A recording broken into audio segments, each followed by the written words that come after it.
L'ultimo libro di Erika Jong doveva essere una guida per aiutare aspiranti romanzieri nell'arte dello scrivere, ma è diventato tutt'altro. It started out as a guide for writers who want to learn to write. But then what happened? And then what happened is I threw out that book. And I said, I'm not a self-help writer. That's not my job. I am here to tell stories. The stories that made my life what it is. All'età di 31 anni, nel 1973, ha scritto Paura di volare ed è stata una rivoluzione. Nessuna donna prima aveva mai scritto della sessualità e delle paure delle donne con tale disinvoltura. Da allora Erika Jong è diventata un punto di riferimento, una femminista convinta, schietta anche al punto di essere sgradita. Dopo una vita passata a scrivere cercando di interpretare e illuminare l'animo delle donne, ora ha messo a punto la sua ultima fatica, un libro che parla in chiave personale delle donne e dei loro demoni. Si chiama Seducing the Demon, seducendo il demone, in uscita in America il 16 marzo e presto in Italia. Un'autobiografia che fa i conti con la creatività e il bisogno di scrivere. I deal with questions that are important like mortality and what drives you to be a writer. And I think in the end what drives you to be a writer is mortality. That you have to get it down on paper so your life cannot be erased. The demon is creativity. The demon is sexuality. The demon is the madness of your own rebellion, which forces you to be creative, but also gets you in lots of trouble. Many times I did really stupid things out of daring, out of rebellion, because the demon was whispering in my ear. And sometimes they were the wrong men, the wrong professional actions. I made terrible mistakes in my life, but always I made those mistakes thinking, well, if it doesn't work out, I'll write about it. Attraverso i suoi libri, da Paura di volare a Paura dei 50, Erika Jong ha sempre cercato di liberare i demoni delle donne, affrancandole dalle loro paure. I got famous when I was a baby, and I got famous for the wrong things. I was thought to be a kind of sex goddess. And I was very misunderstood and very attacked and praised both equally. So any given day I would open my mail and there would be a letter from somebody saying, you are a goddess, and a letter from somebody else saying, you are a devil. And in a funny way, that taught me a kind of independence. The conclusion I came to was, I should not believe anybody. I should only believe what I think myself.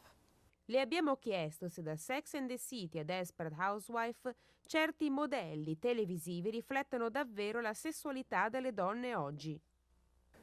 In my first marriage and my second marriage, of course I felt like a desperate housewife. When I was married to the psychiatrist whose name I have, Alan Jong, I felt absolutely trapped. In those years when I was writing Fear of Flying, I felt I didn't have freedom. That's why I was able to write that book. I wanted the freedom, and I got the freedom with my writing, but I've certainly felt like a desperate housewife. And the solution for desperate housewives is not only sex.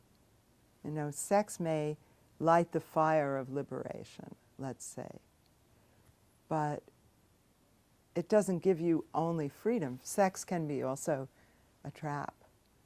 I think what's important for a woman is the same thing that's important for men. To have family that nurtures you. To have work that is creative and makes you happy. But for women, the family thing has come at such a great price. Com'è la vita per le donne di oggi? Where's the support for women?